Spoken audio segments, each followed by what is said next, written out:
While I was on a trip with my wife and my male best friend, my flight attendant slipped mu epsilon alpha nu alpha capiotino. Pretend you're sick. Get off this plane. I ignored her. She came back. Please. I'm begging you. 2 hours later.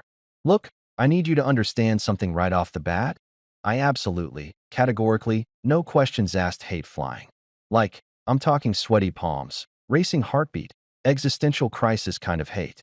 I'm that guy who white-knuckles the armrest during takeoff, like I'm personally holding the plane in the air through sheer willpower and anxiety. I'm the dude who claps when we land, and I don't even care if people judge me for it. You know why? Because we just defied gravity in a metal tube filled with recycled farts and overpriced peanuts, and I think that deserves some freaking applause. So picture this. I'm crammed into seat 14C on flight 227 to Denver, already regretting every life choice that led me to this moment, when this flight attendant, name tag says Clara, comes shuffling down the aisle looking like she just watched her entire family get taken hostage. I'm talking trembling hands, darting eyes, the whole 9 yards. She's doing that thing where you're trying really hard to look normal, but you're actually screaming internally, you know? I recognized it immediately because that's basically my whole vibe during turbulence. Then she does something that makes my stomach drop faster than we're about to. She slides a cocktail napkin onto my tray table. Just plops it right there between my phone and the Sky Mall catalog I'd been pretending to read. Now, I'm thinking maybe she's asking if I want a drink, right? Maybe she's giving me her number because she thinks I'm cute, which, let's be real, would be a first for any airline employee who's witnessed me board a plane. But no, this woman leans in close enough that I can smell her coffee breath and see the actual fear in her eyes, and I look down at what she's scrawled on that napkin in shaky handwriting. 7 words. Just 7 little words that nearly made me pee my pants right there in 14C. Pretend you're sick. Get off this plane. I'm sorry, what?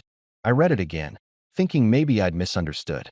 Maybe it said, pretend you're slick, like some weird motivational message. Or, pretend you're Rick, which would still be weird, but at least less terrifying. But nope. Sick. Plane. Get off. Those were definitely the words, written in what looked like the handwriting of someone trying to defuse a bomb they didn't know how to defuse. My first thought, and I'm not proud of this, was that maybe I'd accidentally been cast in some elaborate Final Destination reboot and nobody had bothered to tell me. Like, was this my audition? Was there a camera crew somewhere? Because if so, I needed to know my motivation here. Was I playing the guy who lives or the guy who gets impaled by a rogue beverage cart in Act 2? I glanced up at Clara, and she was staring at me with this intensity that made me feel like I was a bomb she was desperately trying to talk down from exploding. Her lips barely moved when she whispered, "Please, I'm begging you. Now, I've had exes beg before. Begged me to stop wearing cargo shorts. Begged me to remember anniversaries.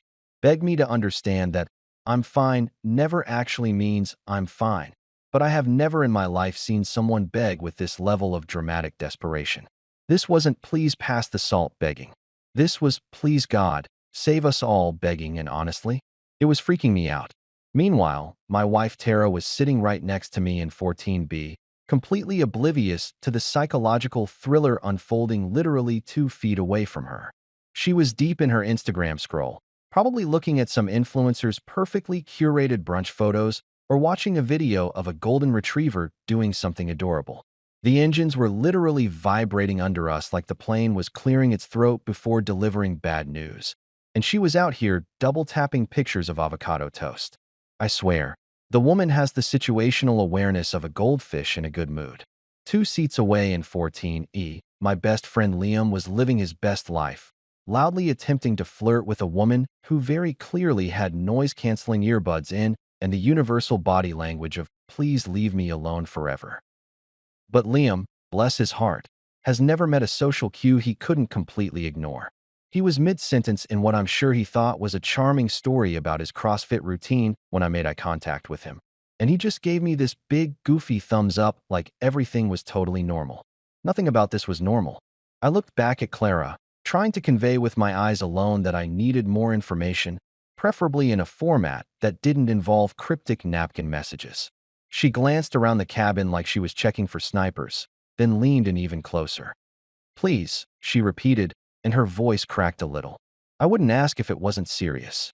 "Ma'am, I thought, I once had a girlfriend tell me we needed to talk, right now. And even that didn't have this level of urgency. This was some spy movie nonsense, and I was decidedly not qualified to be in a spy movie. I was the guy who got anxious ordering at Chipotle because there were too many decisions to make under pressure. I tried to laugh it off, going for casual and breezy, though I'm pretty sure it came out more like a nervous hiccup. Ha ha. Good one. I muttered, attempting a smile that probably looked more like a grimace. Really had me going there for a second. But Clara didn't laugh. She didn't smile. She didn't do that thing where she goes, gotcha. And we all have a good chuckle about the silly prank. Her face remained deadly serious, and she kept darting glances across the cabin like she was tracking enemy movement in a video game. That's when I started to think that maybe, just maybe, this wasn't a prank. That maybe I should actually be concerned about whatever fresh hell was unfolding at 30,000 feet. I followed her gaze and noticed things I hadn't paid attention to before.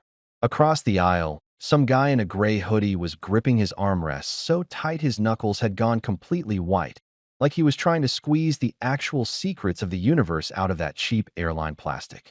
Behind him, a woman in business clothes, expensive suit, the kind that screams, "I make more money than you ever will," kept glancing toward the cockpit every few seconds like she'd left something important up there. Maybe her soul, maybe her sense of professional boundaries. Who knows? I turned to Tara, thinking maybe I should loop her into this increasingly weird situation. Hey, so, something kind of strange just. Relax, she cut me off without even looking up from her phone. You always overthink everything. She said it with that particular tone she uses, the one that somehow manages to be both soothing and condescending at the same time. Tara has exactly two modes, calm and judgmental calm. This was definitely the latter. Liam, having apparently struck out with noise-canceling earbud woman, leaned across the aisle and stage whispered, "Bro, maybe she just thinks you're cute." He waggled his eyebrows suggestively, like we were in a rom-com and not potentially in actual danger. Yeah, because nothing says romance quite like pretend you're sick and get off this plane before something terrible happens. That's definitely how all the great love stories start. Move over, Romeo and Juliet. Make way for guy who got weird napkin message and flight attendant who gave it to him. I looked back down at the napkin, those 7 words still staring up at me like an accusation. The plane's engines roared louder, preparing for takeoff, and I felt that familiar knot of anxiety tightening in my stomach. But this time, it wasn't just the normal flying anxiety. This was something else entirely.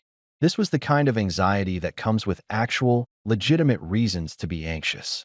Clara had moved on, pushing her cart down the aisle, but I could see her hands were still shaking. She nearly dropped a can of ginger ale on some poor guy in row 15. I crumpled the napkin in my fist and shoved it in my pocket, my heart absolutely hammering in my chest. The plane lurched forward, beginning to taxi toward the runway, and I realized with growing dread that I was about to make a decision. Either I was going to trust this random flight attendant who'd just handed me the world's most concerning cocktail napkin, or I was going to sit here and hope this was all just some massive misunderstanding. Spoiler alert, I chose wrong.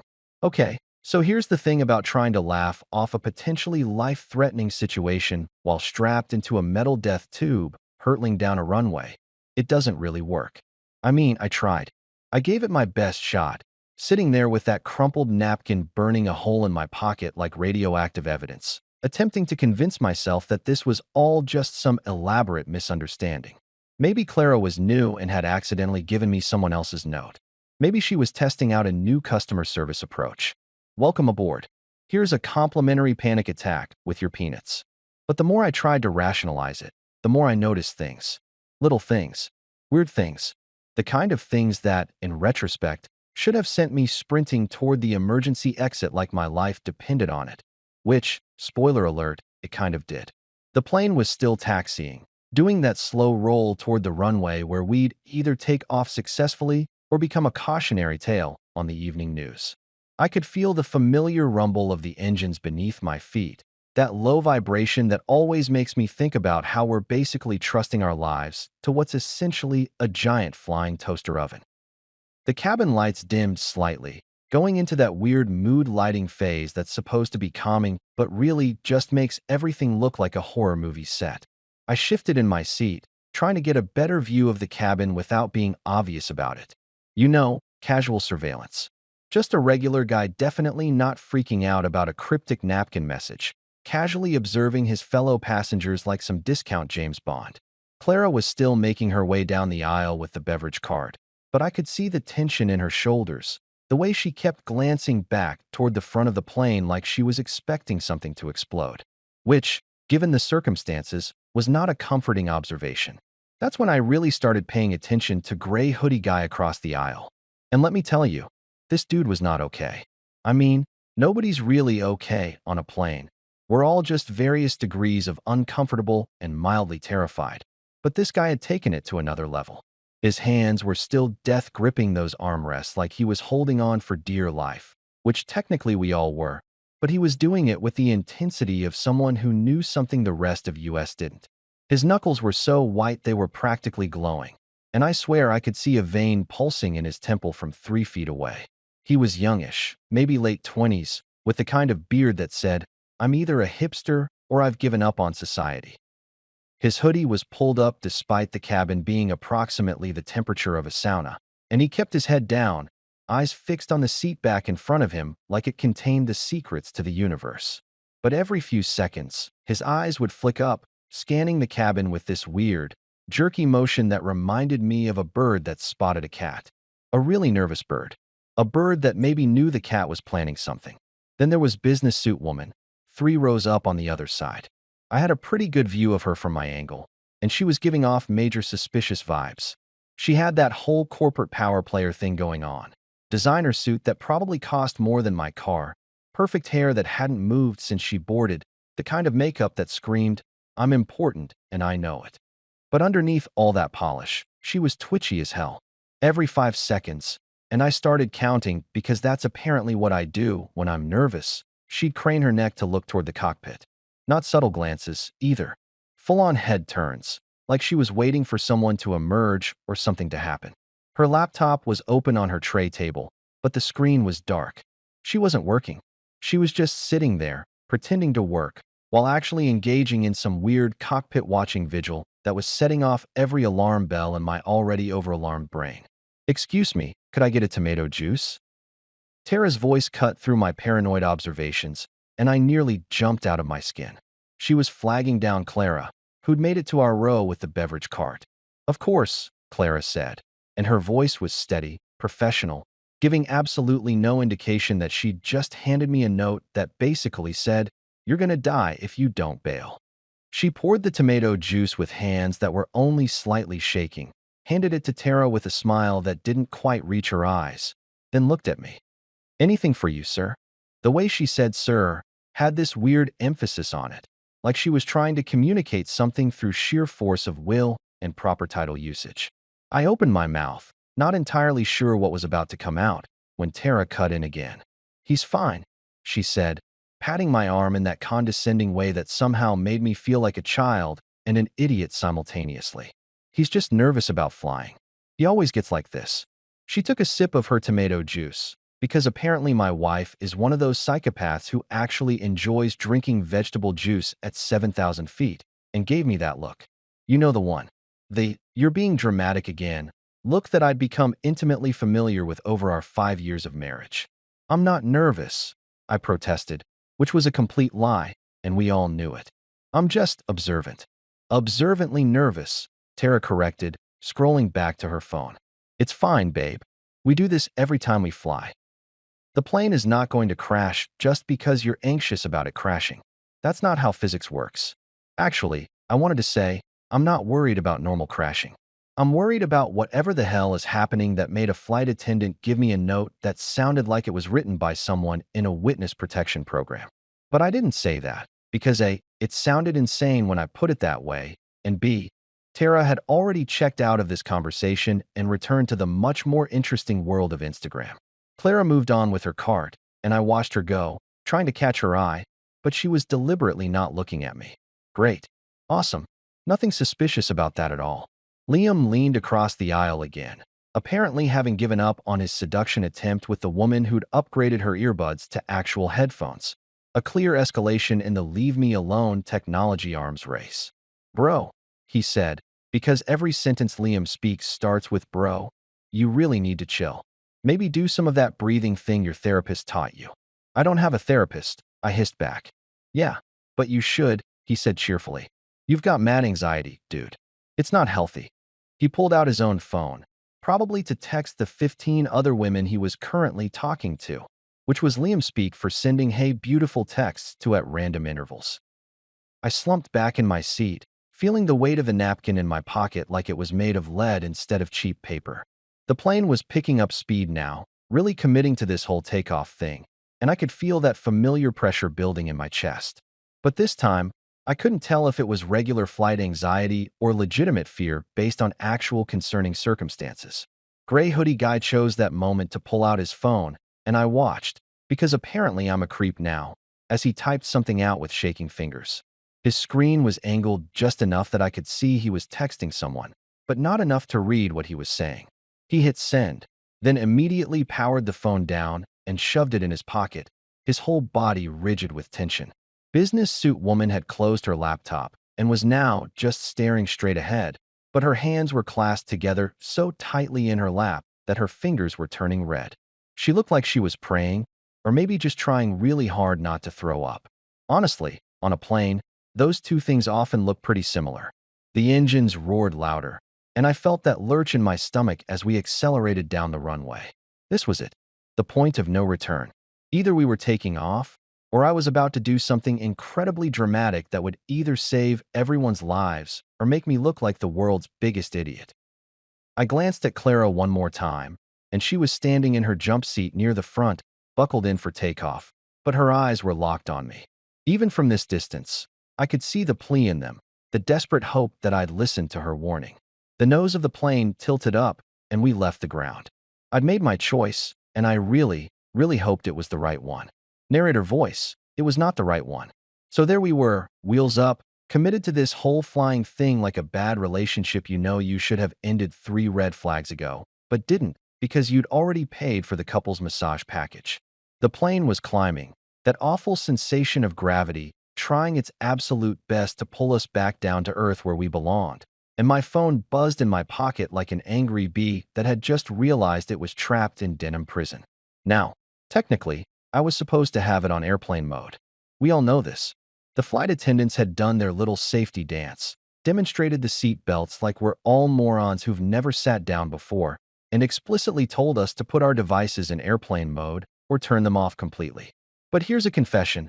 I always wait until the last possible second to do it, because I have this completely irrational fear that the exact moment I disconnect from the internet will be the exact moment something incredibly important happens that I need to know about. Like, what if World War III starts during my flight and I miss the memo?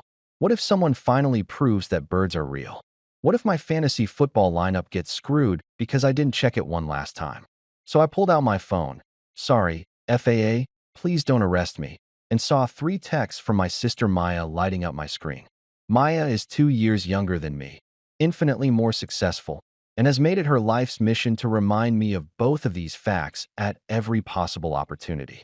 She's a corporate lawyer at some big firm in Chicago, the kind of person who wears power suits and says things like, "Let's circle back on that," without a hint of irony. Meanwhile, I work in IT support, which is basically professional babysitting for people who can't figure out why their computer won't turn on when it's not plugged in. The first text read, "Mom's asking about you again." The second, "She wants to know if you and Tara are still together," which is mom code for, "When are you giving me grandchildren?" The third, "Send a pic. She wants proof of life. And couple photos. You know how she is." I could practically hear Maya's voice in my head, that particular blend of amusement and exasperation she reserves specifically for our mother's antics. Our mom, bless her heart, had turned worrying into an Olympic sport and somehow managed to win gold every single time. She'd called me 4 times before this flight to make sure I had my license, my wallet, my phone charger, my common sense, and my will to live. Not necessarily in that order. The plane hit a pocket of turbulence, because of course it did, and my stomach did that fun little flip that makes you question every choice you've ever made. I gripped my phone tighter, my other hand white-knuckling the armrest in a way that probably would have made me buddies with Gray Hoodie Guy if we weren't both too terrified to socialize. I started typing back to Maya, my thumbs working on autopilot. Sure. Might die. Pray for me. Then I paused, looking at those words on my screen, and felt a weird chill run down my spine. Because usually when I said stuff like that, it was just my standard dramatic flair, the kind of dark humor that made Maya roll her eyes and tell me I was being ridiculous. But right now, with Clara's napkin note burning a hole in my pocket and the general vibe of this flight being somewhere between unsettling and legitimate horror movie, those words felt less like a joke and more like a premonition. I hit send anyway, because what else was I going to do? Text back. Actually, a flight attendant gave me a weird note, and I think something bad might happen, but I'm too much of a coward to do anything about it. Yeah, that would go over great. Maya would probably just tell me to stop watching so many conspiracy theory videos on YouTube, which, fair, but also not helpful in this particular situation. Her response came back almost immediately, a laughing emoji. Just one. Not even the crying laughing one, just the regular laughing one. Like my potential demise was mildly amusing, but not quite hilarious. Classic Maya. I could picture her in her office, probably in the middle of some important conference call, taking a break to mock her older brother's flight anxiety like it was her civic duty. I glanced over at Tara, who was now watching some cooking video with the sound off, reading the subtitles, and occasionally nodding like the person making a casserole was imparting ancient wisdom.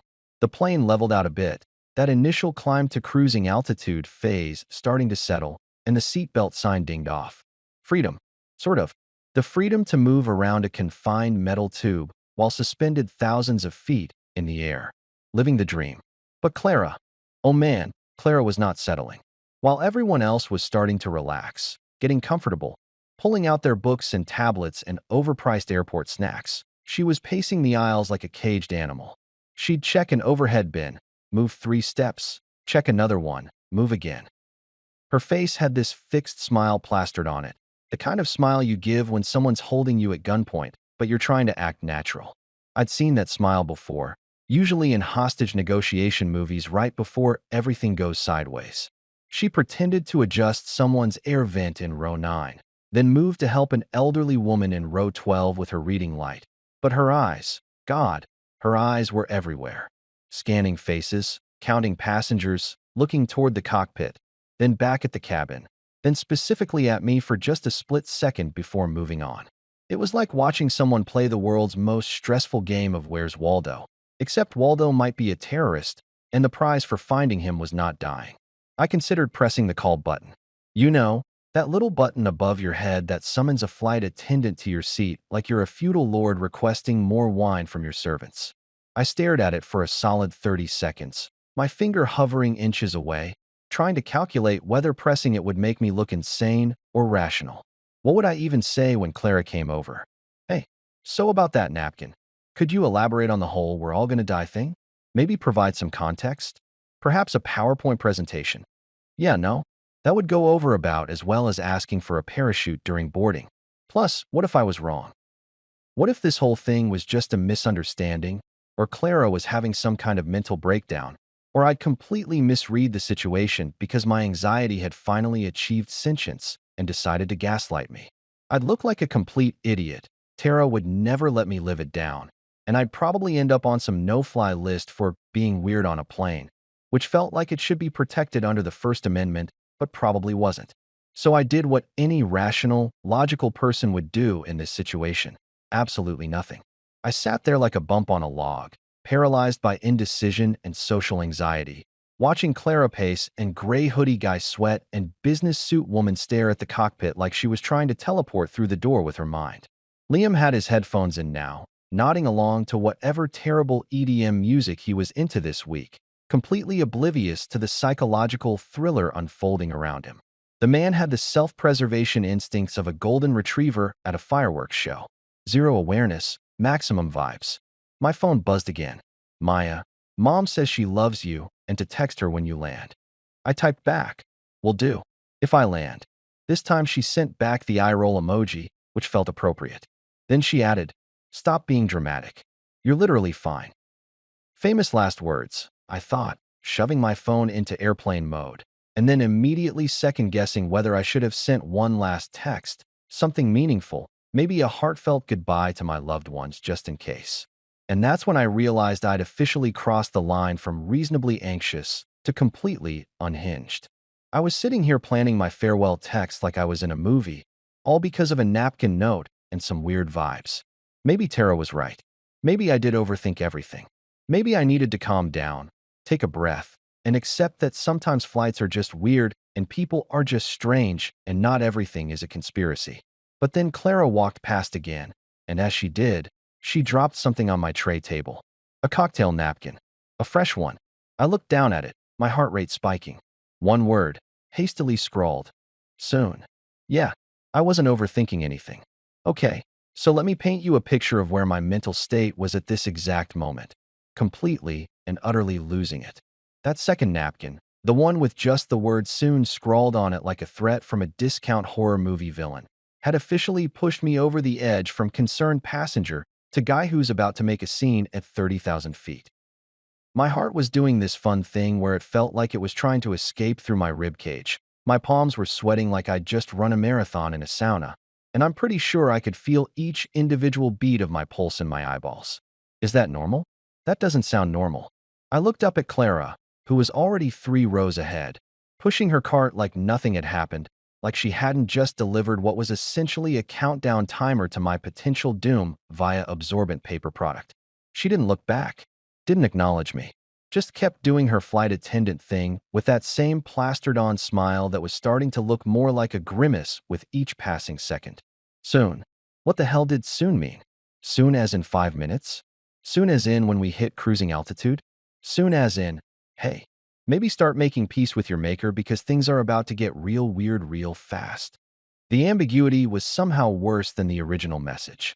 At least get off this plane had clear instructions. Soon was just ominous. It was the we need to talk of airplane napkin warnings. I crumpled the second napkin and shoved it in my pocket with the first one, because apparently I was collecting them now.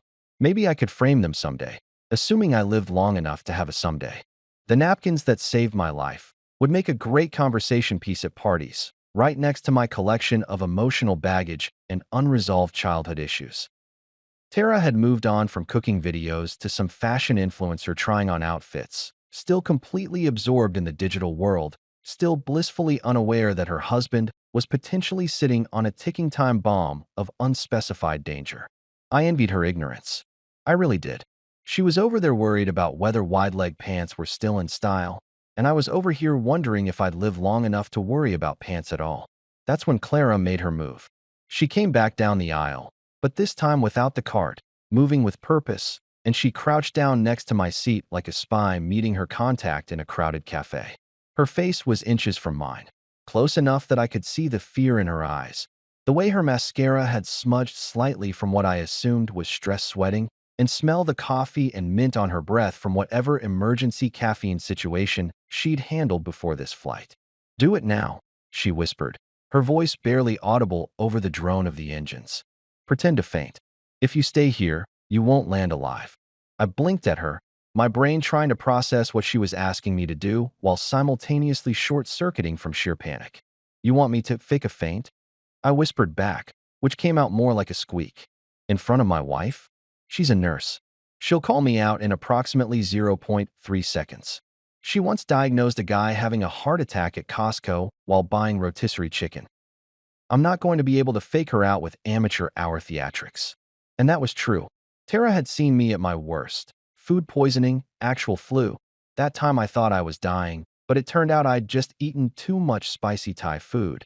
And she had a built-in BS detector that was more accurate than a polygraph machine. The woman could spot fake illness from a mile away. It was both impressive and incredibly inconvenient. Clara's eyes didn't waver. If anything, they got more intense, boring into mine like she was trying to transfer the severity of the situation directly into my brain through sheer force of will. Then make it convincing, she said, each word deliberate and heavy with meaning. I'm not asking you to win an Oscar. I'm asking you to survive. Well, when you put it like that, suddenly my concerns about looking stupid seemed pretty trivial. Nothing like the threat of literal death to put your priorities in perspective, right? I took a deep breath, glanced at Tara one more time, still engrossed in her phone. God bless her oblivious heart. and made the executive decision to commit to this insane plan. If I was going to do this, I needed to go full method actor. Daniel Day-Lewis didn't become Lincoln by half-assing it, and I wasn't going to survive whatever fresh hell was brewing on this plane by giving a mediocre performance. So I did what any reasonable person would do in this completely unreasonable situation. I went for it. I clutched my chest with both hands, really digging my fingers in there like I was trying to physically hold my heart inside my body. My face contorted into what I hoped was a convincing expression of pain and not just severe constipation. There's a fine line there, and I wasn't entirely sure which side I'd landed on. I let out a groan, starting low and building to a crescendo, really selling the whole "something is very wrong with me" vibe. "Oh no," I croaked, my voice coming out strangled and dramatic. "My heart. I can't, something's wrong." Liam's head whipped around so fast I'm surprised he didn't get whiplash. "Dude, what?" But I was committed now. I was in it. I let my body go slack, slumping in my seat, my head lolling to the side like a rag doll that had given up on life. I even threw in a little "I flutter" for good measure, because I'd seen that in movies and it seemed appropriately theatrical. Tara, however, did not react the way I'd hoped. She didn't gasp. She didn't panic. She didn't immediately spring into nurse mode and start checking my vitals. Instead, she glanced over at me, paused her video, and rolled her eyes so hard I'm surprised they didn't fall out of her head and roll down the aisle. "You had 3 airport sandwiches," she said flatly, her tone dripping with the kind of exasperation usually reserved for toddlers throwing tantrums in grocery stores. "You'll live. Just breathe through it. Maybe stop eating mystery meat from Terminal B next time." I wanted to break character and tell her that this was not, in fact, about the questionable food choices I'd made at Gate 27, but Clara swooped in before I could blow my cover. She was suddenly there, all professional concern and trained medical response, her hand on my shoulder like she'd just discovered I was in actual distress. "Sir, are you all right?" she asked loudly, projecting her voice so other passengers would notice. "You look very pale. Let's get you some water and some air." "He's fine," Tara insisted, still scrolling through her phone. "He does this every time he flies. It's anxiety, not a cardiac event. Trust me, I've seen both." But Clara was already grabbing my arm, surprisingly strong for someone who probably weighed 120 pounds soaking wet, and hoisting me to my feet. "Sir, please, let me help you to the front. We have oxygen there. Can you walk?" I nodded weakly, leaning on her like I actually needed the support, which honestly wasn't that far from the truth because my legs had gone all wobbly from the adrenaline spike. Liam was half standing now, looking concerned in that way guys do when they're not sure if they should help or if getting involved would be weird. "Bro, you okay?" he asked, reaching out but not quite touching me. "You need me to come with?" "He's fine," Tara repeated, but there was a slight edge of doubt creeping into her voice now. "Knight, you're fine?"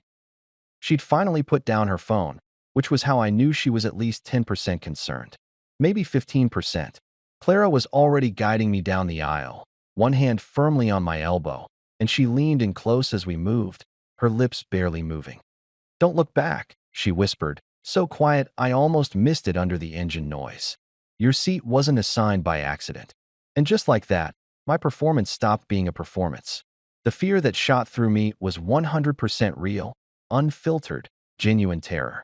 My legs actually did feel weak now, my heart actually was racing, and the sick feeling in my stomach had nothing to do with airport sandwiches and everything to do with the sudden realization that I wasn't just being paranoid. This was real.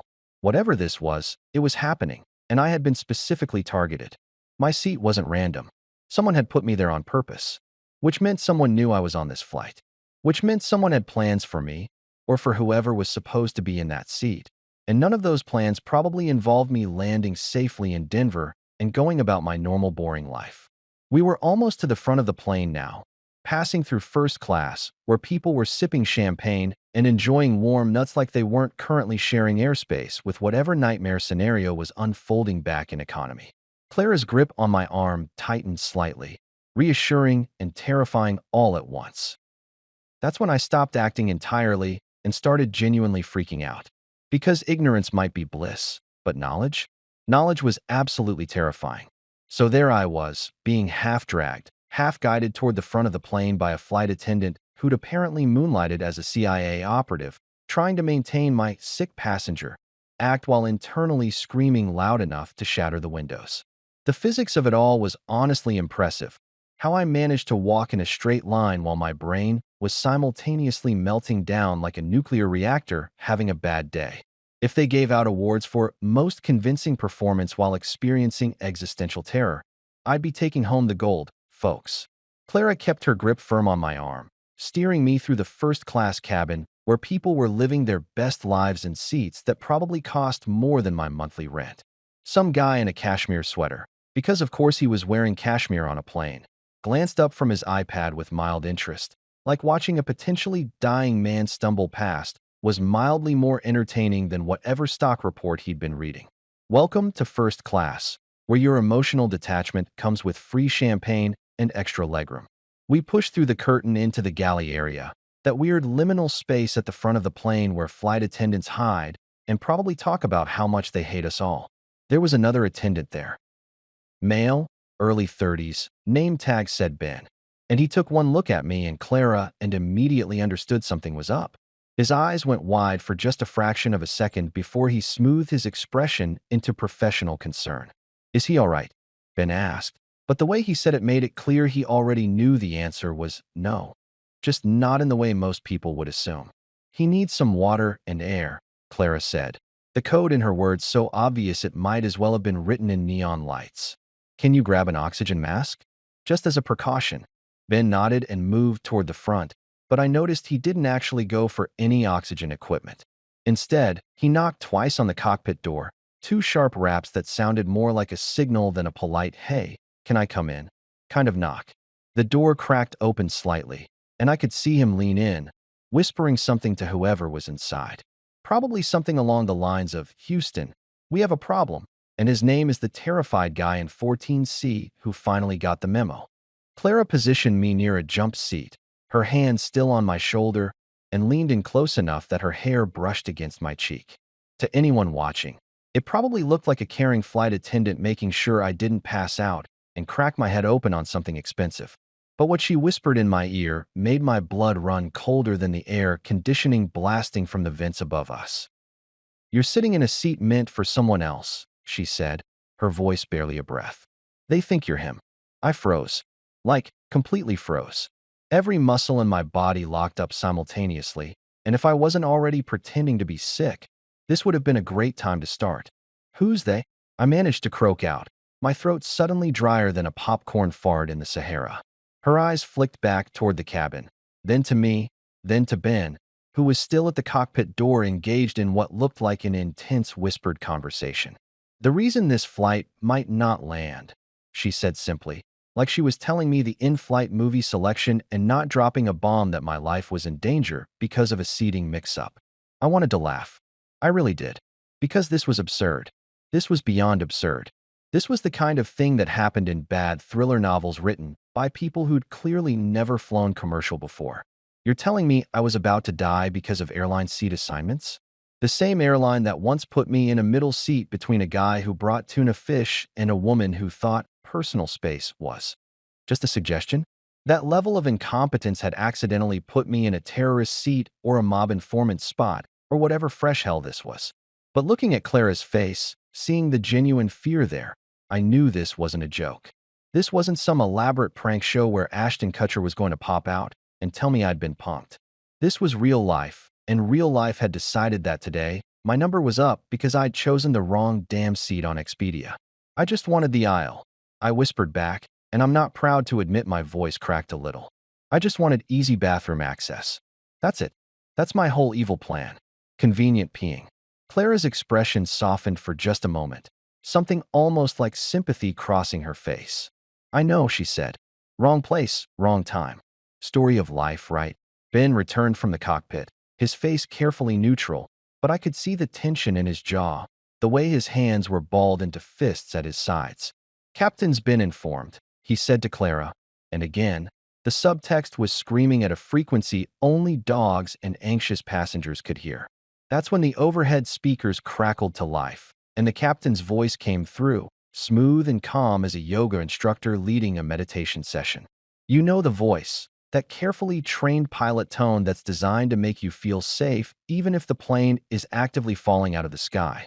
Ladies and gentlemen, this is your captain speaking. We're going to be returning to the gate due to a brief mechanical issue that needs to be addressed.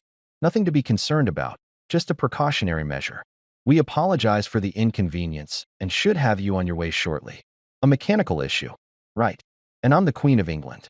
If this was really about a mechanical problem, why was Clara looking at me like I'd just dodged a bullet?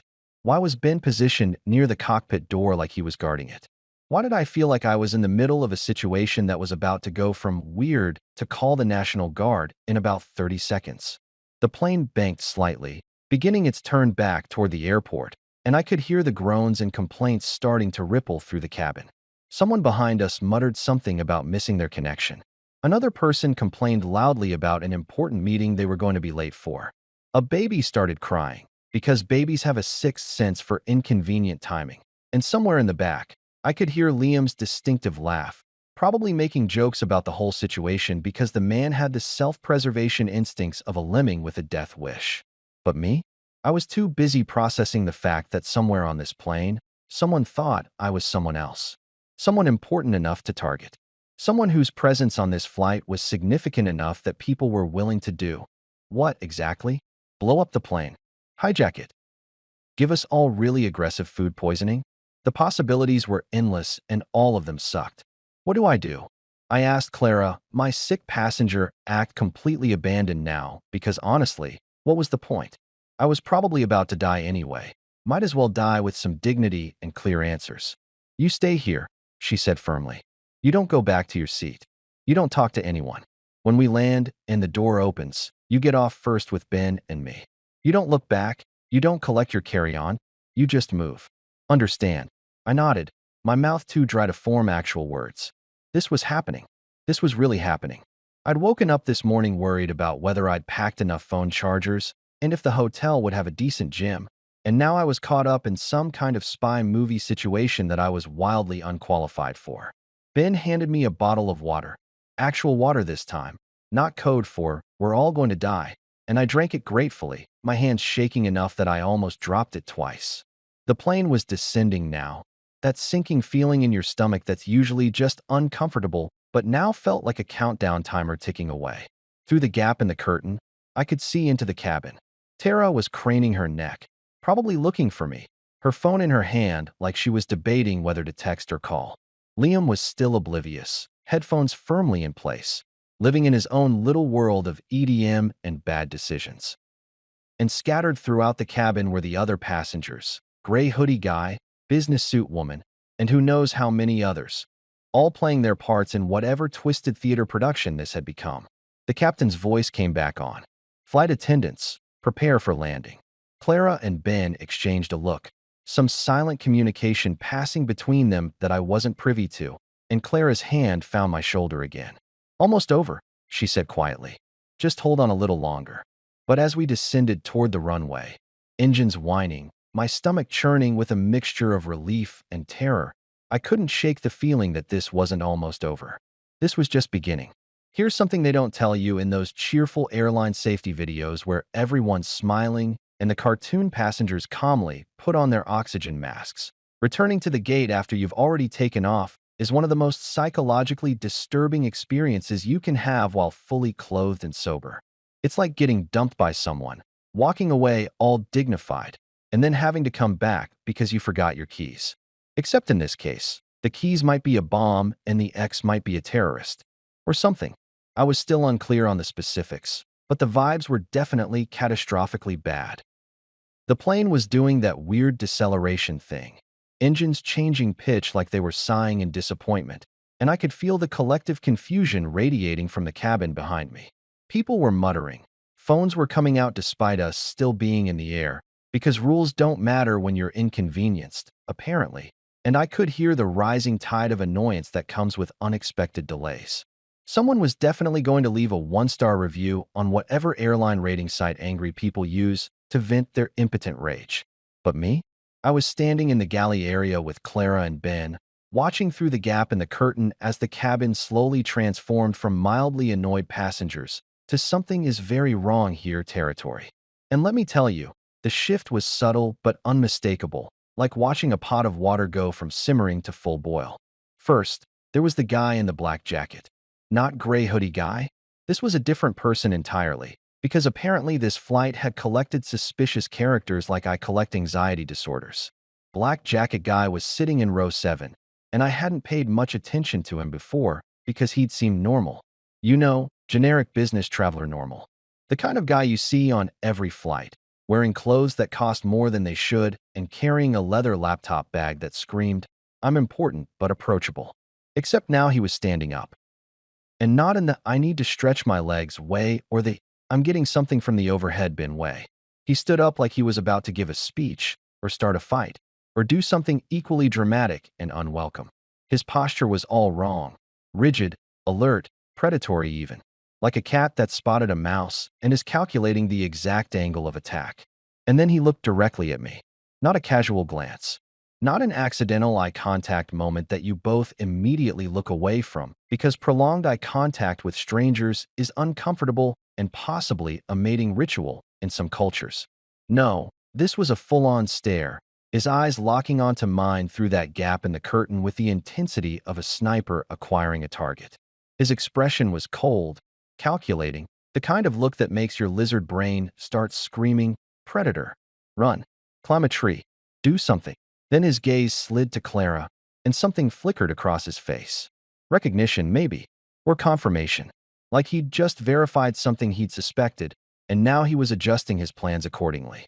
"That's him." Clara breathed beside me, so quiet I almost didn't hear her. "That's the trigger." The trigger. As in, the guy who triggers the thing. The bad thing. The thing that goes boom or causes chaos or ruins everyone's day in a spectacular and possibly fatal fashion. My brain was having trouble processing this information, probably because it was too busy panicking to handle complex data analysis. Black jacket guy slowly sat back down, but his eyes never left our position. He pulled out his phone. Again, we were still technically in the air, but apparently phone rules were just suggestions today, and typed something with deliberate precision. His thumb moved across the screen, hit send, and then he pocketed the device and folded his hands in his lap, like a choir boy waiting for service to start. "Oh, we're so screwed," I muttered, which was probably not the most helpful observation, but definitely the most honest one. That's when the chaos really started bubbling up like a pot of water someone forgot about on the stove. From somewhere in the back of the plane, way back, past the bathroom area where people go to have existential crises and question their life choices, I heard a voice. Young, male, cracking with either puberty or panic. "I can't do this," the voice said, not quite shouting, but definitely loud enough to carry. I can't. The teenage boy. I craned my neck to see through the curtain, catching a glimpse of a kid who couldn't have been more than 17, maybe 18 tops, standing in the aisle near row 30-something. He had that look teenagers get when they're in over their heads. Pale, sweaty, eyes darting around like a cornered animal. His hands were shaking so badly I could see it from 40 feet away, and he kept touching his backpack in the overhead bin like he was checking to make sure it was still there. Or maybe making sure it wasn't about to explode. Hard to say which option was worse. An older woman next to him, someone's grandma type, cardigan and reading glasses, the whole wholesome package, was trying to calm him down, patting his arm and speaking in soothing tones that I couldn't quite hear. But the kid wasn't having it. He pulled away from her, his voice rising. "You don't understand. I can't. They said I had to, but I can't." Ben moved toward the curtain, his hand reaching for something on his belt that I suddenly realized might be more than just his standard flight attendant equipment. Clara grabbed his arm, shook her head slightly. "Not yet," she mouthed. "Wait. Wait for what?" I wanted to scream. Wait for the plane to explode. Wait for whatever nightmare scenario was unfolding to reach its natural conclusion. But I kept my mouth shut because I'd already proven that my instincts in crisis situations were roughly as reliable as a magic 8-ball with trust issues. That's when Liam's voice cut through the tension like a chainsaw through butter, loud and cheerful and completely, devastatingly oblivious. "Bro," he called out from his seat, pulling out one earbud and gesturing at the general chaos. "Are they shooting a movie or something? Is this like one of those prank shows? This is wild." Several passengers turned to look at him. Black jacket guy's head swiveled in his direction. Even teenage panic attack kid paused his meltdown to stare at this idiot who thought we were filming a reality show while potentially careening toward disaster. That's my best friend, I said to no one in particular. The guy who thinks we're on candid camera while the plane might be rigged to explode. That's who I chose to be friends with. This is the quality of my decision-making on full display. Clara's lips twitched despite everything, like she wanted to laugh, but remembered that laughing during a potential terrorist situation was probably poor form. And then, because apparently this situation wasn't complicated enough, two passengers in first class stood up simultaneously.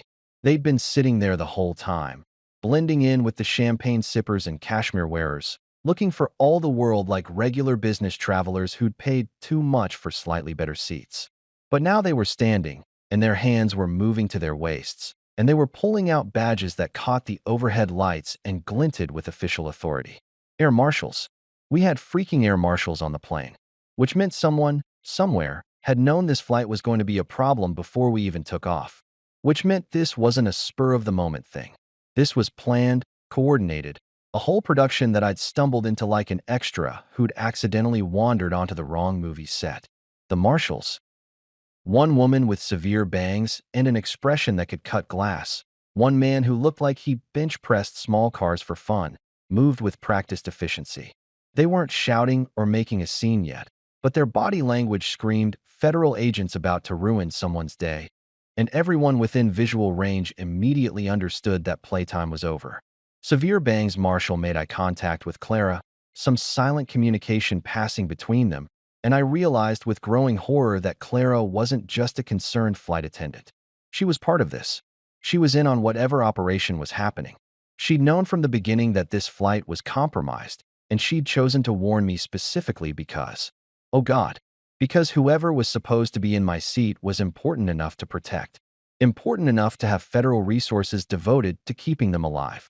Important enough that multiple agencies were involved in whatever elaborate security theater this was. And I'd accidentally taken their seat because I wanted aisle access and slightly more legroom. You've got to be kidding me, I said out loud. To the universe, to whatever cosmic force had decided that today was the day my mediocre life would intersect with actual important spy stuff. This is how I die? Not from my terrible diet or my family history of heart disease or my complete inability to exercise regularly, but because I used Expedia's seat selection feature? Ben looked at me with something that might have been sympathy. If it helps, he said quietly, you're handling this better than most people would. I'm having a full psychological breakdown, I informed him. This is just what my breakdowns look like. Internal screaming, external sarcasm. It's my brand. The plane touched down, actual wheels on actual tarmac, and I felt that little surge of relief you always get when you land successfully. Except this time it was mixed with abject terror because landing meant we were about to enter the next phase of whatever fresh hell this was. Through the window, I could see the terminal approaching, but also something else. Vehicles. A lot of vehicles. Police cars, black SUVs, what looked like maybe a SWAT van, all positioned around our gate like we were public enemy number one. Are those for us? I asked, knowing the answer but hoping I was wrong. Clara nodded grimly. Them and whoever else is on board. The plane rolled to a stop, and in that moment of silence before chaos inevitably erupted, I had one crystal clear thought. I really should have just driven to Denver. So we're stopped at the gate now, engines powering down with that distinctive whine that usually signals the end of a flight and the beginning of the mad scramble to grab your carry-on and pretend you're not about to elbow someone in the face to get off this metal prison faster. Except nobody was moving. The seatbelt sign was still on, glowing like an angry red eye of doom. And there was this weird, suspended animation quality to everything, like we were all extras in a movie waiting for the director to yell action, so we could start the next scene of whatever disaster film this had become. The marshals, Severe Bang's woman and bench press cars guy, were positioned strategically in the aisles now, one in first class, one near the middle of the plane, and they had that alert stillness that predators get right before they pounce. You know that nature documentary vibe where the lion is watching the gazelle and you're sitting on your couch eating chips thinking, oh, that gazelle is so dead? Yeah, that energy. Except in this scenario, I wasn't sure if I was the gazelle or just an innocent bystander about to get trampled in the inevitable chaos.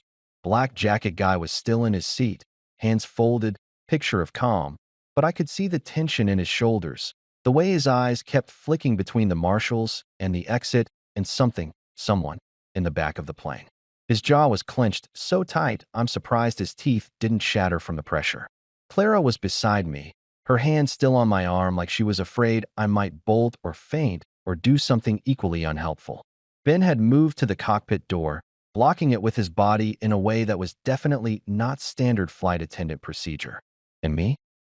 I was just standing there like an idiot, watching my life turn into a Tom Clancy novel I definitely didn't remember signing up for. That's when Severe bangs Marshall. I decided to call her Agent Badass because she definitely earned the title, moved with sudden purpose toward the economy section. Specifically, toward row 14. Specifically, toward where I had been sitting approximately 10 minutes ago when my biggest concern was whether the in-flight Wi-Fi would work and if I'd have time to watch an episode of The Office before landing. She reached up to the overhead bin directly above seat 14C. My seat. The seat I'd chosen because of a stupid airline algorithm and my preference for aisle access, and popped it open with a smooth, practiced motion that suggested she'd done this before. Probably too many times before. Time did that weird slow motion thing that happens in movies and also apparently in real-life crisis situations. I watched her hand disappear into the bin, moving past the regulation-sized carry-ons and personal items, reaching toward the back where most people don't look because who actually checks the far reaches of an overhead bin? That's where forgotten items go to die, where someone's left-behind neck pillow lives out its sad existence until a cleaning crew eventually finds it 6 months later. But Agent Badass wasn't looking for forgotten items. Her hand emerged holding something small, metallic, about the size of a lunchbox, maybe, with wires visible on one side, and, oh God, oh no, a little light blinking red like a furious Christmas decoration designed by someone's worst nightmare. A device. An actual, literal device that was definitely not supposed to be in an overhead bin, definitely not supposed to be on a plane, and definitely, absolutely, categorically not supposed to be blinking red like it was counting down to something catastrophic. The bin above my head. The seat I'd been sitting in. The space where I'd been planning to put my neck pillow and maybe catch a nap while we flew over flyover country. I froze. Like, completely and utterly froze. Every muscle in my body locked up simultaneously, and my brain just started screaming this high-pitched internal wail that would have been embarrassing if I wasn't too busy being absolutely terrified to care about embarrassment. That had been above my head. That blinking red nightmare had been sitting approximately 18 inches from my skull for the entire time we'd been taxiing and taking off. Behind me, I heard Tara gasp. Actually gasp, like a character in a Victorian novel who'd just seen someone's ankle. And that's how I knew this was serious. Tara doesn't gasp. Tara has seen compound fractures and childbirth, and that time I tried to cook Thanksgiving dinner. The woman is unflappable, but she was definitely flapped now. Dude, Liam's voice carried from his seat, and for once, he didn't sound cheerful or oblivious. He sounded genuinely shaken, which was somehow more terrifying than the device itself. Dude, that was above your head. That was literally right above where you were sitting. Thanks, Liam. Really helpful observation there, buddy. A+ commentary on the obvious situation. Gold star for stating what we can all clearly see with our functioning eyeballs. The cabin erupted. And I mean erupted, like a volcano of human panic and terror that had been building pressure and finally found its release valve. Someone screamed, high-pitched, genuine horror movie scream. A kid started crying. That soul-deep wail that children do when they sense something is very wrong even if they don't understand what. Someone else was shouting in what might have been Spanish or Portuguese. I couldn't tell because my linguistic processing had shut down in favor of pure survival mode. A woman in a business suit. Different from the cockpit watching woman, because apparently this flight was just lousy with suspicious business suit people, jumped up and shouted, "It's remote triggered. Don't move. Nobody move." Which, okay, first of all, how did she know that? Was she also an agent? Was everyone on this plane some kind of undercover operative except me, and maybe that poor grandma who'd been trying to calm down teenage panic attack kid? Had I accidentally bought a ticket on the Federal Agent Express and nobody thought to mention it during booking? Second, telling a plane full of panicking people not to move is like telling water not to be wet. It's theoretically a good idea, but fundamentally impossible. People were half standing, grabbing their bags, reaching for their phones, doing all the things humans do when confronted with mortal danger and absolutely zero training on how to handle it. Bench press cars Marshall, Agent Muscles, I decided, moved down the aisle with surprising speed for someone his size, his voice booming over the chaos. Everyone remain calm. Stay in your seats. Federal agents, you are safe. We have this under control. Narrator voice, they did not, in fact, have this under control. Agent Badass was holding the device like it was a live snake, her face a mask of concentration, and she was speaking rapidly into what I assumed was some kind of communications device hidden in her collar or ear or wherever secret agents hide their secret communication things. I couldn't hear what she was saying over the general pandemonium, but her expression suggested it wasn't, "Hey guys, false alarm. This is actually just someone's very elaborate lunch container." Black Jacket Guy chose this moment to make his move. He stood up fast, too fast, with that explosive energy of someone who's been coiled and waiting for the right moment, and his hand went to his jacket. I saw it happening like it was a slow-motion action sequence, saw Agent Muscles registering the threat, saw everything about to go from bad to catastrophically worse. Gun! Someone shrieked, because apparently we hadn't hit our quota of terrifying things happening in rapid succession. But Agent Muscles was faster. He had his own weapon drawn before Black Jacket Guy could fully reach his, and suddenly we had a Mexican standoff situation happening at 30,000 feet. Well, technically 0 feet now because we were on the ground, but the altitude of the drama was definitely elevated. Hands where I can see them, Agent Muscles commanded, his voice cutting through the chaos like a knife through butter. Do it now. Black Jacket Guy's hand froze halfway to his jacket, his face calculating odds, weighing options. I could practically see the gears turning in his head, the cost-benefit analysis of whatever his next move was going to be. And then, slowly, so slowly it was almost theatrical, he raised his hands in surrender. Except his eyes weren't surrendering. His eyes were looking past Agent Muscles, past the device, past all the chaos, and they landed on Teenage Panic Attack Kid in the back, who had gone completely silent and completely still in a way that was somehow more disturbing than his earlier freakout. Clara's grip on my arm tightened to the point of pain. "This is wrong," she whispered, more to herself than to me. "He's not the primary. He's a decoy. A decoy. Because of course, why would anything about this situation be straightforward? Why would there be just one threat when you could have multiple threats, layered like some kind of nightmarish lasagna of danger?"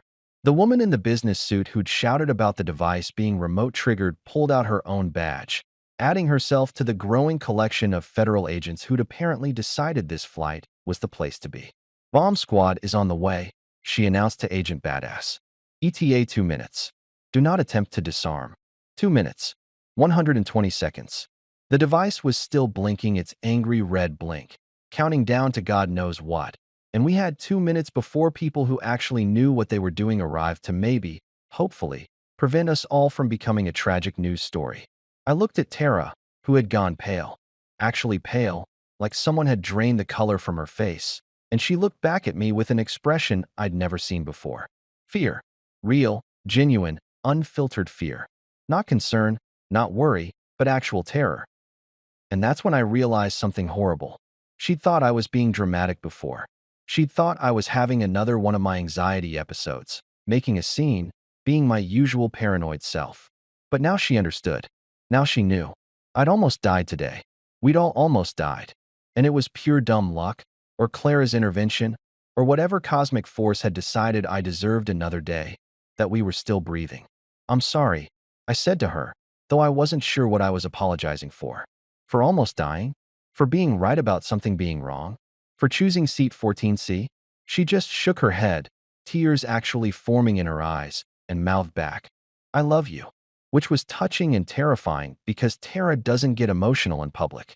Tara doesn't cry. Tara is the rock, the stable one, the person who holds it together when everything falls apart. If she was crying, we were definitely all about to die.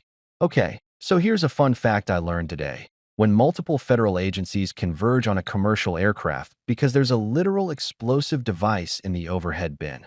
Things get chaotic in ways that would make a Black Friday sale at Walmart look like a peaceful meditation retreat.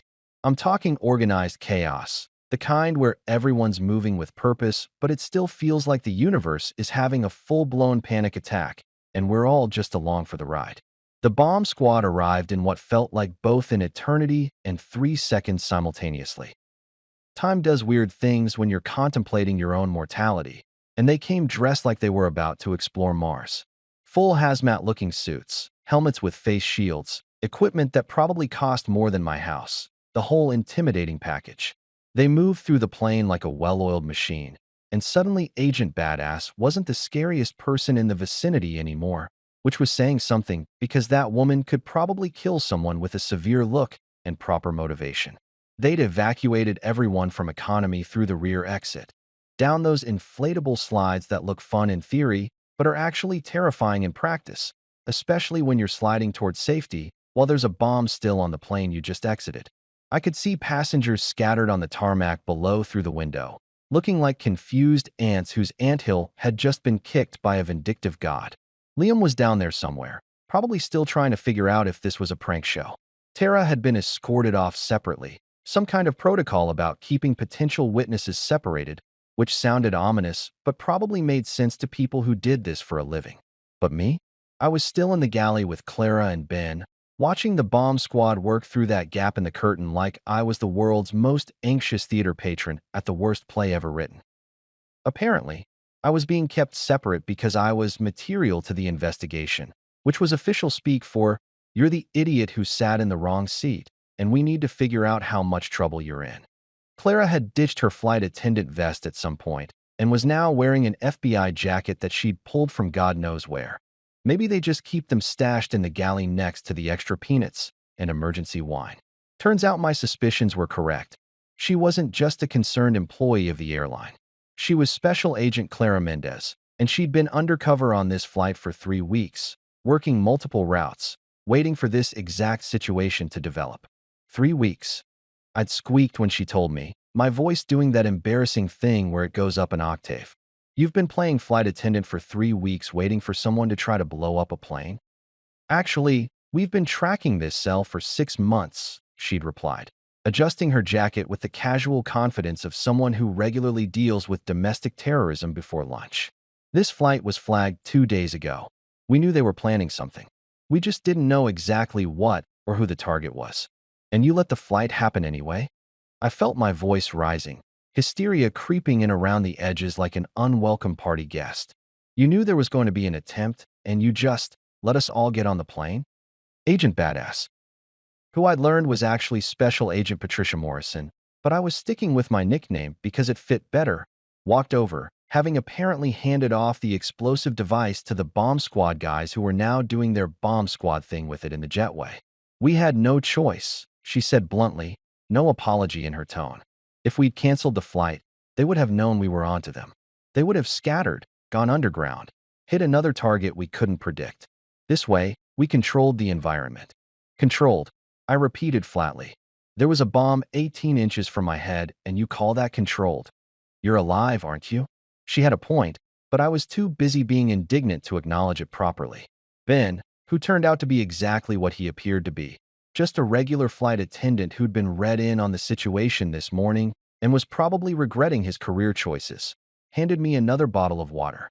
I'd gone through 3 already. My stress drinking had reached hydration levels that would make a fitness influencer proud. My hands were still shaking, that post-adrenaline tremor that makes you feel like you've had 17 espressos and a near-death experience. Which, technically, I had. Well, one of those things. The near-death part, not the espresso part, though honestly some espresso would have been great right about now. Clara sat down across from me. We were in the first-class section now. Might as well use the fancy seats since everyone else had been evacuated, and her expression softened from federal agent mode to something approaching actual human empathy. "I need you to understand something," she said, leaning forward with her elbows on her knees. "That seat, 14C, it wasn't random. It was specifically booked for a federal informant who was supposed to be on this flight. My stomach did that fun-dropping thing it does on roller coasters. Except this time, there was no safety harness, and the drop was pure existential dread. An informant. I said slowly, my brain trying to process this information through the fog of shock and dehydration. You're telling me I almost got blown up because I accidentally stole a snitch's seat? Witness, Agent Morrison corrected, because apparently the terminology mattered when you were discussing who gets to die in an explosion. He was set to testify against a domestic extremist group with ties to white nationalist organizations. They'd threatened him, threatened his family, the whole 9 yards. We were relocating him under federal protection. And he just what? Decided not to fly? Overslept? Got cold feet about the whole witness protection thing. I could hear my voice getting higher again, that spiral of hysteria threatening to take over completely. Clara shook her head. He changed his flight last minute. Took an earlier one because his daughter had a recital he didn't want to miss. We got the notification at literally the last second, tried to bump you or get you moved, but the flight was full and you'd already boarded and she spread her hands in a gesture of helpless frustration. Everything happened too fast. So let me get this straight, I said, counting on my fingers because visual aids help when processing traumatic information. Your witness ditched his assigned seat to go see his kid's recital, which, adorable, good dad, no judgment there, and I randomly selected that exact seat through Expedia's algorithm because I wanted aisle access and slightly more legroom. And because of this cosmic coincidence, a domestic terrorist cell thought I was the informant and planted a bomb to kill me. Does that about sum it up? That's the situation, yes, Agent Morrison confirmed, and I couldn't tell if I detected a hint of sympathy in her voice or if I was just projecting my desperate need for someone to acknowledge how absolutely insane this was. This is how I die, I muttered, mostly to myself. Not from my terrible diet or my family history of heart disease or that one time I tried to pet a raccoon in college, but because I used a booking website and liked aisle seats. This is my legacy. This is what they'll write on my tombstone. Here lies a man who made poor seating choices. Ben actually snorted at that, quickly covering it with a cough when Agent Morrison shot him a look. You're not going to die, Clara said firmly, her hand reaching out to squeeze my shoulder in what was probably meant to be a reassuring gesture, but mostly just reminded me that I had functioning nerve endings that were currently screaming in terror. The device is secure. The suspects are in custody. Wait, suspects plural? I interrupted. How many people were trying to kill me? Kill the guy whose seat I stole. At least 4 on the plane, Agent Morrison said, ticking them off on her fingers like she was listing grocery items instead of attempted murderers. Black jacket guy, real name Marcus Webb, known associate of the group. The teenager in the back, Tyler Chun, recruited online, didn't know what he was really getting into until it was too late. Business suit woman who called out the device. That was actually Agent Reeves, one of ours. And we're still identifying the 4th, but we have them contained. For people. For actual human beings who'd woken up this morning, brushed their teeth, probably had breakfast, and thought, yeah, today's a good day to blow up a plane full of innocent people. The casual evil of it made my brain hurt. My phone buzzed then. I'd forgotten I even had it, forgotten that the outside world still existed beyond this nightmare scenario.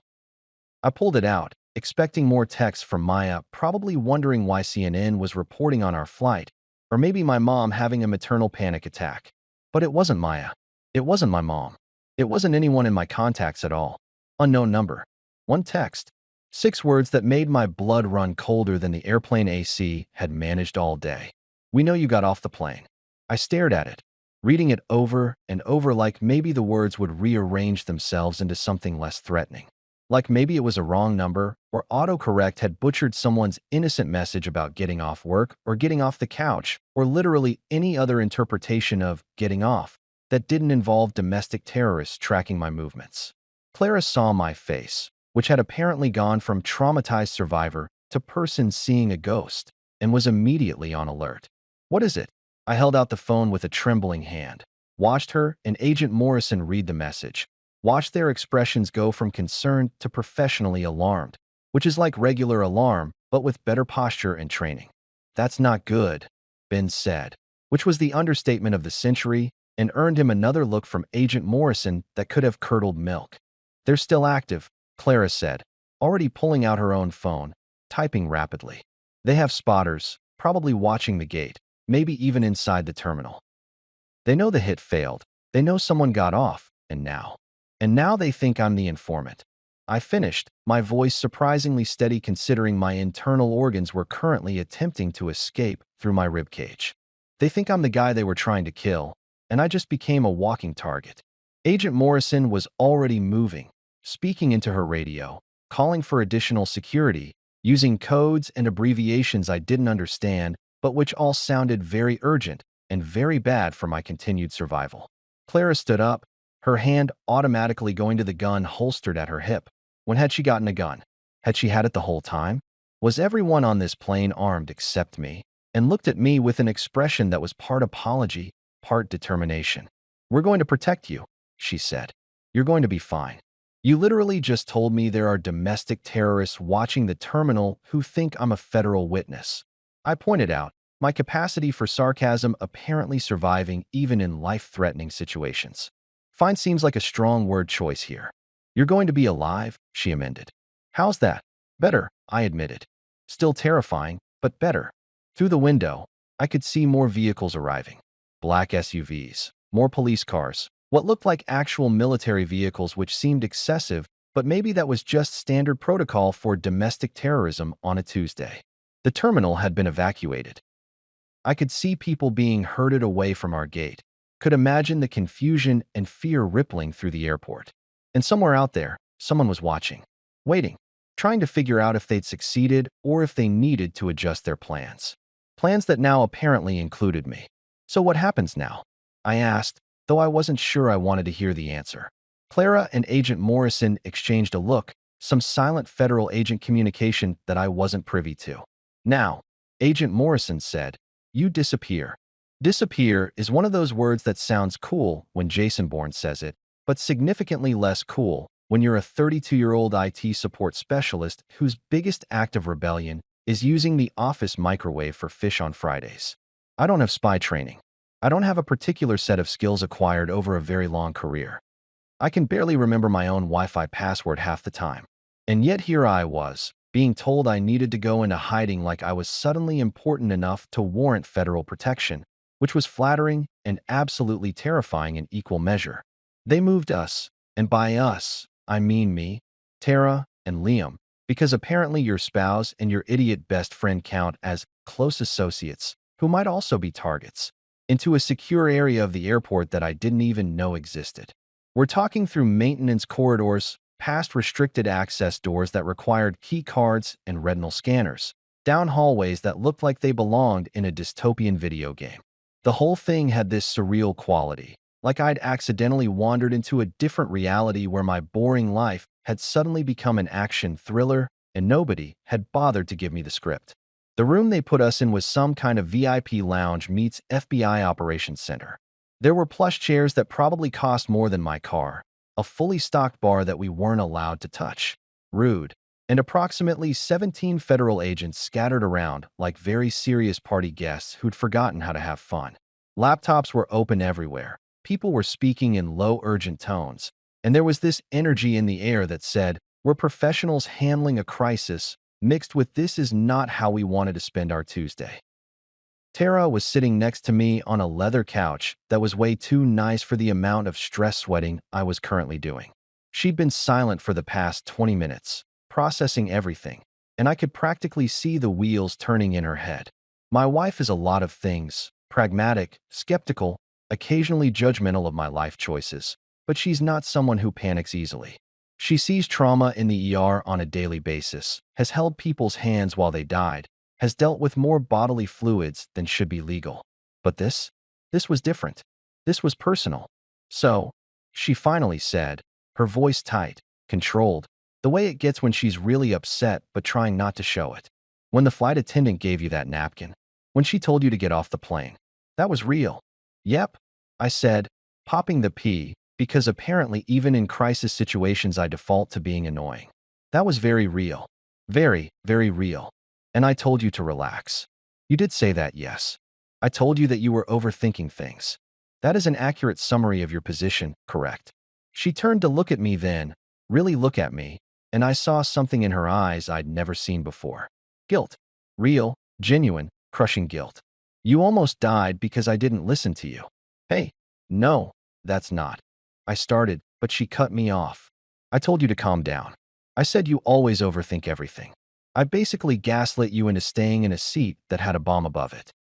Her voice was cracking now, tears starting to form, and Tara doesn't cry. Like, ever. I'd seen her cry maybe 3 times in our entire relationship, and one of those was at a particularly sad dog food commercial that caught her off guard. You didn't know? I said firmly, reaching for her hand. Nobody knew. Well, except Clara and the other agents. But they have training and clearance, and probably therapy for this exact situation. You're a nurse, not a mind reader. How were you supposed to know that my anxiety was actually justified this one time? I should have listened to you, she insisted, wiping at her eyes aggressively like she was mad at them for producing tears. I always tell you to listen to women more often, and then the one time a woman literally tries to save your life, I tell you to ignore her. Liam, who'd been sitting across from us scrolling through his phone, because of course he was, finally looked up and contributed to the conversation in his uniquely Liam way. To be fair, Tara, he does overthink everything. Like, remember that time he convinced himself the Chinese restaurant was a front for money laundering because they had really fast service? That was a legitimate concern, I protested. Nobody makes dumplings that fast naturally. It defies the laws of physics. It was a chain restaurant, Tara said, a slight smile breaking through despite everything. They have industrial steamers. Still suspicious, I muttered, but I was glad to see her smile, even if it was at my expense. Especially if it was at my expense, actually. If she was making fun of me, it meant she was processing, coping, returning to some version of normal. Agent Morrison walked over then, carrying a tablet and wearing an expression that suggested she had information and none of it was good news. We've completed the preliminary debrief of the suspects, she said, getting straight to business because pleasantries were apparently optional when dealing with terrorism. Tyler Chun, the teenager, is cooperating fully. He was recruited online through gaming forums, thought he was part of some patriot movement, didn't realize what he'd actually signed up for until he was in too deep. That's the kid who was freaking out, I said, remembering his panic attack, the way he'd kept saying he couldn't do it. He didn't want to go through with it. No, he didn't, Clara confirmed, appearing from wherever agents materialize from when you need exposition. He was supposed to be a lookout, report when the target boarded. But they gave him a backpack with what he thought were pamphlets and spare equipment. Turns out it was a secondary device, backup plan in case the primary failed. Jesus Christ, Liam breathed, and for once he sounded appropriately serious. A kid. They used an actual kid. Extremist groups often recruit young men who feel alienated or disenfranchised, Agent Morrison said, launching into what sounded like a rehearsed explanation. They offer community, purpose, belonging. By the time the recruit realizes what they're actually part of, they're in too deep to back out without consequences. What happens to him? Tara asked, her nurse instincts kicking in, always worried about the people involved even when those people were technically terrorists. Juvie, probably. Then witness protection depending on his testimony, Clara said. He's 17, first offense, coerced into participation. The DA will work with him. He's more useful as a witness than a defendant. And Black Jacket guy? I asked, remembering those cold eyes, the way he'd stared at me like I was already dead. Marcus Webb, career criminal, multiple priors, known associate of the Sovereign Citizens Brigade. That's the group behind this, Agent Morrison said, pulling up something on her tablet. He's not talking. Neither is his partner, the actual triggerman who planted the device. But we have enough evidence without their cooperation. Wait, the triggerman was on the plane? Liam sat up straighter, suddenly paying full attention. Like, the guy who actually put the bomb there was sitting in the cabin with us? Row 23, window seat, Clara confirmed. Posed as a business traveler, boarded early, planted the device during the boarding chaos when everyone's shoving luggage around and not paying attention. He was supposed to disembark before takeoff, claim illness or family emergency, but we locked down the plane too fast. That's why you rushed the return to gate, I said, pieces clicking together. You knew he was still on board. We knew someone was still triggering the timer remotely, Clara said. Webb was the spotter, the backup, but the primary operative was still on board adjusting the detonation based on our actions. Once we started the return, he couldn't get off without being obvious. So everyone on that plane was either a terrorist, a federal agent, or a completely innocent person who had no idea they were caught in the middle of a counterterrorism operation, I summarized. That's absolutely insane. Welcome to my job, Agent Morrison said dryly. It's exactly as glamorous as you'd imagine. An agent I hadn't seen before. Young guy, probably fresh out of Quantico or wherever they train FBI people, walked over and handed Agent Morrison a folder. She scanned it quickly, her expression neutral, but her body language suggesting the news wasn't great. We've identified the source of the text message sent to your phone, she said, looking at me. Burner phone, already ditched, but they made the call from inside the terminal. The temperature in the room seemed to drop about 20 degrees. Inside, I repeated slowly, as in they're here. Right now? In this airport. We're searching, but it's a large facility with thousands of people moving through hourly, she admitted, which was FBI speak for, we have no idea where they are, and that's terrifying. So what you're saying is, Liam interjected, because he always had to be the one to state the obvious. There are still terrorists actively looking for him. They're somewhere in this building, and we're just sitting here? In this fancy lounge, like targets in a very expensive shooting gallery. You're in the most secure location in the airport, Agent Morrison said, but she didn't sound as confident as I would have liked. We have multiple exits, armed personnel, surveillance on every entrance. But they're still out there, Tara said quietly. They still think he's the witness. They still want him dead. Nobody contradicted her because there was nothing to contradict. She was absolutely, 100% correct. Clara sat down across from us, her federal agent mask slipping just slightly to reveal the actual human underneath. Look, I'm not going to sugarcoat this. You're in danger. All three of you, but especially you, she pointed at me, because they think you're the informant. They've invested resources, taken risks, exposed operatives. They're not going to just walk away. So what do we do? I asked, hating how small my voice sounded, how scared. Do we just stay here forever? Live out our days in this overpriced lounge, eating fancy peanuts and waiting for domestic terrorists to lose interest? We protect you until we've neutralized the threat, Agent Morrison said. That means secure transport, safe house, maybe temporary relocation until we've rounded up the rest of the cell. How long are we talking? Tara asked, ever practical. Days? Weeks? Could be months, Clara admitted. These things take time. We need to follow the evidence, make arrests, ensure there are no other active operatives. Months, I interrupted, laughing in disbelief. You want us to go into hiding for months because I accidentally sat in the wrong seat on an airplane. This is my life now. This is actually happening. Hey, Agent Morrison said, and her voice had softened just slightly, traded some of that professional distance for something approaching sympathy. You're handling this better than most people would. I've seen grown men completely fall apart over less. You've got survivor sarcasm. It's a thing. It's actually a really healthy coping mechanism. Survivor sarcasm, I repeated, testing the phrase. That's what we're calling my complete psychological breakdown. Because I'm definitely breaking down here. This is just what my breakdowns look like. Internal screaming, external wit. It's my brand. It's a good brand, Clara offered. Better than most. Tara squeezed my hand. Liam gave me a thumbs up that was probably meant to be encouraging, but mostly just reminded me that he was an idiot who I loved despite his complete lack of situational awareness. And somewhere in this airport, someone was looking for me. Someone who wanted me dead. Someone who thought I was important enough to kill. Me. The guy who once got stuck in a beanbag chair for 20 minutes because I couldn't figure out how to get out of it. This was my life now. And honestly, I'd really prefer it if it wasn't. That night, they stuck us in a secure hotel that looked like every other business hotel I'd ever stayed in, except this one had armed guards in the hallway and bulletproof windows, which really killed the ambience. Tara and I lay side by side in the king bed, staring at the popcorn ceiling like it held answers to life's greatest mysteries. It didn't. It just had popcorn texture and probably asbestos. My phone buzzed. Liam, texting from his room next door. Bro, that was insane.